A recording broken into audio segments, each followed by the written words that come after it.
It's always the quiet ones. You never know who someone really is. That's the thought flickering through the mind of the older man stationed at the counter, nursing his third cup of coffee this morning. He's watching the two new waitresses, identical twins, moving with an unsettling synchronicity between the red vinyl booths and the chrome-edged counter of the Sunrise Diner. Their faces are serene, like undisturbed pools of water. Their voices, when they address customers, are gentle melodies that float through the greasy air. They're polite to an almost painful degree, deferential, offering soft smiles even to the rowdy table of college kids making a mess in the corner. The man at the counter, Mr. Henderson, a retired postal worker who's been coming here for 20 years, feels an unexpected pang of protectiveness rise in his chest. These girls seem so delicate, so vulnerable in this rough part of town where fights break out in the parking lot on Saturday nights and police sirens are as common as birdsong. He has absolutely no idea, no clue whatsoever that the quietness he's witnessing isn't timidity or fragility. It's the profound, bone-deep quiet of the ocean depths before a hurricane. It's the silence of coiled steel. Their names are Alex and Sam, shortened from Alexandra and Samantha. But in their other life, the one filled with saltwater, cordite, and horizons painted in blood-orange sunsets over hostile territories, they are known simply as Cypher and Ghost. For 7 grueling years, they have served in the most elite fighting force on the planet. They aren't just Navy SEALs. They are among the precious few women to have ever endured and conquered the soul-crushing crucible of butt-ass training, where grown men weep and quit in droves, where your body screams for mercy and your mind fractures under the pressure. They are experts in close-quarters combat, advanced surveillance techniques, high-altitude, low-opening parachute jumps, underwater demolition, hostage extraction, and a dozen other skills that would make most people's blood run cold. They have operated in shadows you cannot fathom, in countries whose names are redacted from official reports. They've made decisions in split seconds that meant life or death for entire operations. And this month, they are home, not for a hero's parade or a medal ceremony, but on mandatory, reluctantly accepted leave. If you're new to The Final Watch, hit that subscribe button now, because the story unfolding in this sleepy diner is about to shatter every assumption you've ever made about the people who serve you. Their father, a former Marine who built this diner with his own calloused hands after his discharge, had suffered a minor heart scare 3 weeks ago. Their mother, worried sick and overworked trying to manage the business alone, had called them in desperation. So Alex and Sam came home without hesitation, trading their tactical gear and night vision goggles for light blue polyester uniforms and coffee pots stained with years of use. They exchanged their rifles for order pads. It was a different kind of mission, family, and they approached it with the same laser-focused discipline they brought to every operation. The Sunrise Diner was woven into their childhood like a familiar song. The smell of bacon sizzling on the griddle and coffee that had been sitting too long in the pot was the scent of safety, of normalcy, of a world that made sense. They knew every crack in the worn linoleum, every squeak of every stool at the counter, every temperamental quirk of the ancient cash register. To the regulars, they were just the Miller girls, quiet, kept to themselves, went away to join the military. Something respectable, their parents told anyone who asked. No one needed to know the specifics. No one needed to know about the classified missions or the enemies neutralized or the scars hidden beneath their uniforms. The diner was meant to be a sanctuary, a place to decompress, to let the constant hypervigilance dial down from a screaming alarm to a manageable hum. They found an unexpected peace in the mundane rhythm of it all, taking orders, refilling coffee cups, wiping down tables, making small talk about the weather. But their SEAL training didn't simply vanish. It manifested not in aggression or paranoia, but in an almost supernatural awareness of their environment. They could track every single person in the diner without appearing to look directly at anyone. They noted the entrance of each new customer by the subtle shift in air pressure when the door opened. They could hear whispered conversations 3 booths away with perfect clarity. They moved with an economy of motion that made their work look like a carefully choreographed ballet. No wasted steps, no unnecessary movements, pure efficiency. Then the storm arrived. The chime of the bell above the door, a burst of cold, November air. 3 young men in varsity jackets emblazoned with the Central State University logo swaggered through the entrance. Football players, clearly. Their names were Kyle, Brett, and Dylan. Kyle, the obvious ringleader, carried himself with the unshakable arrogance of someone who'd been told he was exceptional since middle school, who'd never faced real consequences, who believed the world existed to serve his needs. They were loud, boisterous, still riding the high of whatever frat party had finally ejected them at dawn. They commandeered the large corner booth, the one that was notoriously difficult for staff to monitor. Alex approached their table with her order pad, her posture relaxed, her professional smile in place. "What can I get you gentlemen started with?" she asked, her voice a pleasant alto that carried just far enough. Kyle looked her up and down with a slow, predatory assessment, a smirk spreading across his face like oil on water. "Well, hello there, beautiful. We'll start with 3 burgers, 3 Cokes, and your phone number." His friends erupted in laughter, slapping the table like it was the wittiest thing they'd ever heard. Alex didn't flinch. She'd endured infinitely worse. Interrogation resistance training, hostile prisoners spitting in her face, sleep-deprived instructors screaming obscenities inches from her nose for hours. This was nothing. This was amateur hour.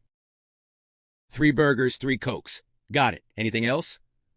Her tone remained perfectly neutral. "Don't be like that, sweetheart," Kyle said, leaning forward with exaggerated intimacy. "We're just being friendly. You new here? Haven't seen you around? You and your twin sister over there are like 2 quiet little mice hiding in the corner." "I'll get those burgers started for you," Alex said simply, turning with practiced smoothness. Her exit was deliberate, controlled. She caught Sam's eye across the diner, a micro-expression invisible to anyone who didn't share their training, their blood, their 7 years of operating as a perfect unit. The message was clear. Situation nominal. Annoyance level 1. No immediate threat. The food arrived 15 minutes later. Sam delivered it with the same professional courtesy, setting plates down with care. The 3 men were deliberately rude from the start, complaining about the temperature of the fries, picking out pickles with exaggerated disgust, making crude comments under their breath just loud enough to ensure she heard every syllable. Sam, whose call sign Ghost came from her preternatural ability to disappear into any environment and her chilling, endless patience during surveillance operations, simply nodded, her face a mask of polite neutrality. "I'll check on those fries for you," she murmured, her voice soft as silk. This seemed to infuriate Kyle more than any sharp retort would have. Their quiet resilience was a puzzle he couldn't solve, a challenge to his perceived dominance in every social situation. He was accustomed to people either fighting back, giving him the confrontation he craved, or cowering in intimidation. This serene indifference was foreign, incomprehensible, and therefore insulting to his ego. Mr. Henderson, watching this unfold from his usual spot at the counter, muttered to Sam as she passed by to refill the coffee station. "You want me to say something to those punks, honey?"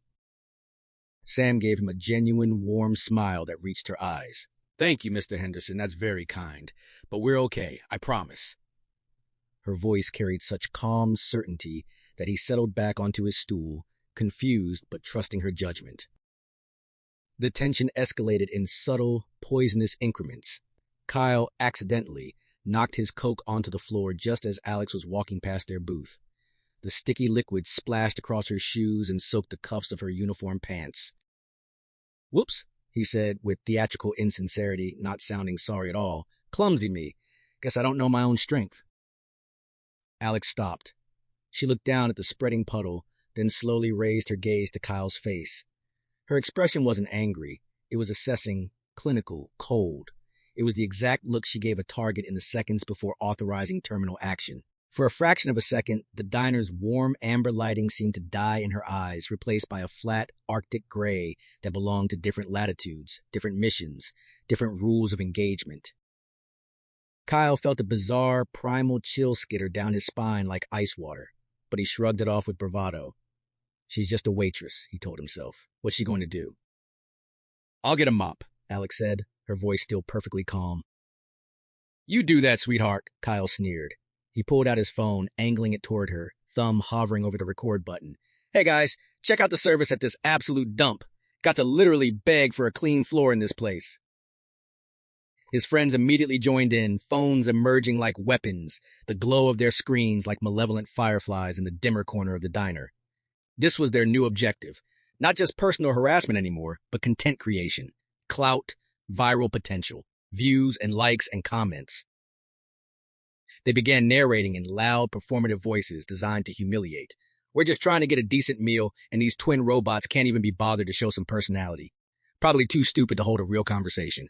This is what passes for service these days, folks. Sam was across the room, refilling Mr. Henderson's coffee. Her hand holding the heavy glass pot was perfectly steady. Not a tremor visible, but her knuckles had gone bone white. The stupid comment landed differently than the rest. It echoed taunts from years ago, from a different kind of hell, from instructors who wanted desperately to see them break, to prove that women didn't belong in their elite brotherhood. They didn't break then. They wouldn't break now. But the mission parameters were shifting, the rules of engagement evolving with each passing second. The breaking point came an hour later. The diner had mostly emptied out as afternoon stretched toward evening. Only Mr. Henderson, an elderly couple reading the newspaper in companionable silence, and the 3 college bullies remained. Kyle signaled lazily for the check. Sam brought it over, placing the small tray on their table with care. "Whenever you're ready, gentlemen," she said politely, already turning to leave. Kyle's hand shot out faster than she expected. He didn't just tap her arm or grab her sleeve. He wrapped his large, football-trained fingers completely around her wrist and yanked hard, pulling her off balance toward the booth. It was a move of pure physical domination, designed to humiliate and control. "Hold on, sweetheart. We're not done here yet," he said, his grip tightening. "The service was absolute crap. I think we deserve this meal for free, don't you guys?" In that instant, time didn't just slow, it shattered into crystalline fragments. Sam's body reacted before her conscious mind could fully process the threat. 7 years of muscle memory, of ingrained defensive reflexes honed in life or death situations, overrode every social convention, every civilian restraint. Her nervous system screamed one word: threat. Her wrist, held in Kyle's grip, rotated with a minute precise adjustment that aligned his thumb with a specific pressure point she'd exploited 100 times in training. Simultaneously, her free hand came up, not in a wild slap or push, but as a rigid, blade-like strike delivered with surgical precision to the brachial plexus nerve cluster on the side of his neck. It was a fleeting motion, almost invisible to the untrained eye, lasting perhaps a quarter of a second. To Kyle, it felt like a white-hot electrical shock shooting down his entire arm and into his chest. His hand spasmed open involuntarily, every finger losing coordination at once. He yelped, more in shock than pain, jerking backward in the booth. "What the hell? Did you just hit me, you crazy?" But Sam was already standing 2 feet back, completely out of his reach, and she had transformed. The soft slope of her shoulders was gone, replaced by a squared, perfectly balanced fighting stance. Her hands weren't clenched into amateur fists, but held open, loose, and ready at her sides. The posture of someone who knew a dozen ways to end a fight in seconds. Her face was no longer a placid mask of service industry politeness. It was frozen, focused, a mirror reflecting absolute operational clarity. There was no anger in it, no fear, no hesitation, only the cold assessment of threat level and response options. The ghost had been summoned. "You need to leave, now." The voice was still Sam's, but the tone was unrecognizable. It was low, stripped of all warmth, and carried a vibration of absolute authority that seemed to come from somewhere deep and ancient. It was a command, not a request. It was the voice of someone who had given orders under fire and expected immediate compliance. The diner fell into a profound, ringing silence. Mr. Henderson had frozen with his coffee cup halfway to his lips, his eyes wide. The elderly couple stared openly, the newspaper forgotten in the husband's hands. Kyle, humiliated in front of his friends and utterly enraged by this unprecedented defiance, surged to his feet with a roar. His 2 friends immediately followed, their phones raised high, still recording, sensing that something truly viral was about to happen. "You're dead, you psycho freak!" Kyle bellowed, his face turning purple with rage. He shoved the entire table aside with shocking force, sending plates, silverware, and glasses crashing to the floor in an explosion of ceramic and glass. He took a heavy, aggressive step toward Sam, his right fist drawing back for a haymaker punch aimed at her face. He never even saw Alex coming. One moment she had been behind the counter, seemingly occupied with something at the register. The next moment, moving with the silent speed that had earned her the call sign Cypher. She had closed the 15-foot distance and materialized beside her sister like a ghost passing through walls. She didn't shout a warning. She didn't waste time with threats or posturing. She simply stepped directly into Kyle's attack path as he lunged forward, his telegraph punch already in motion. Her movement was a blur of trained efficiency. She intercepted his swinging arm with both of her hands, one sliding under his elbow, the other controlling his wrist, creating a lever with his own limb. She used his considerable momentum against him, adding a slight rotational force at precisely the right angle. It wasn't a dramatic Hollywood throw with unnecessary flourishes. It was a clinical redirection of force, a textbook application of physics and leverage. Kyle, a 220-pound athlete with years of weight training, felt the world pivot in a sickening, disorienting way. His feet left the ground for a brief, terrifying moment of weightlessness before he crashed down onto a nearby empty booth table. The formica surface cracked loudly under the impact of his body, then he slid gracelessly off the edge and collapsed in a heap on the floor, the wind completely knocked from his lungs, gasping like a landed fish. Brett and Dylan stared in absolute shock, their phones momentarily forgotten, their brains struggling desperately to process what had just occurred. Their all-conference linebacker friend, the guy who bench-pressed 300 pounds, who'd never lost a fight, had just been effortlessly put on the ground by a 5'6" waitress who'd moved like a striking viper. Dylan, the bigger of the two, at nearly 250 pounds, recovered first. With a roar of incoherent rage, he charged directly at Alex, planning to tackle her through the nearest wall. This was a catastrophic mistake. Alex didn't retreat or try to dodge. She advanced directly into his charge, meeting him head-on. As he reached out to grab her in a bear hug, she shifted her hips at the perfect moment, deflected his center of gravity with minimal effort, and executed a flawless Tai Otoshi body drop with the kind of technical precision that takes years to master. Dylan flew over her hip in a graceful arc and landed flat on his back on the hard linoleum floor with a sound like a sack of cement hitting pavement from a considerable height. He didn't get up. He just lay there wheezing, staring at the water-stained ceiling tiles, his entire body screaming in pain and confusion. That left Brett. He looked from his two moaning friends on the floor to the twins, who now stood side by side in the center of the room. Their identical faces were calm, almost serene. Their eyes were locked on him with an intensity that made his skin crawl. They weren't breathing heavily. They didn't look triumphant or angry. They looked almost bored, as if this had been a minor, tedious interruption to their shift, barely worth the energy expenditure. This eerie, unnatural calm was infinitely more terrifying than any rage or aggression would have been. Brett made the smartest decision of his entire life. He dropped his phone onto the nearest table, raised both hands in surrender, and took several steps backward. Okay, Jesus, we're leaving, we're sorry, we're going. But it wasn't over. Kyle, still gasping on the floor and clutching his ribs, found his voice, thick with pain and hatred and wounded pride. You're going to pay for this? I swear to God, I'll have you both fired. I'll sue this pathetic place into the ground. My father knows the chief of police personally. You're nothing. You're just a couple of waitresses. You're finished. Sam looked down at him sprawled on the floor. Then she and Alex shared a look, a silent conversation passing between them in a fraction of a second, the product of years operating as a seamless unit. The calculus had changed. The threat had escalated from immediate physical danger to systemic retaliation. He was threatening their family's livelihood, their father's life's work, the diner their dad had built with his own hands after serving his country. Alex gave a nearly imperceptible nod. Decision made. New protocols activated.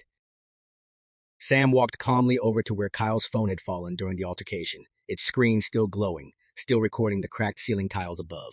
She picked it up, examined it briefly, then walked purposefully to the diner's front door. She flipped the open sign to closed and turned the deadbolt with a definitive click that echoed through the suddenly silent room like a gunshot. Mr. Henderson slowly, carefully put his coffee cup down on the counter with exaggerated care.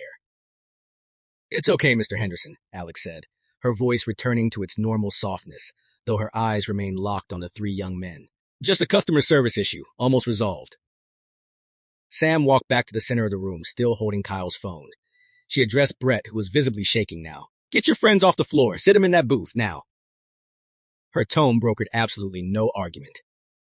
Brett scrambled to comply, helping a groaning Dylan to his feet, and then dragging a dazed, furious Kyle into the corner booth they'd originally occupied.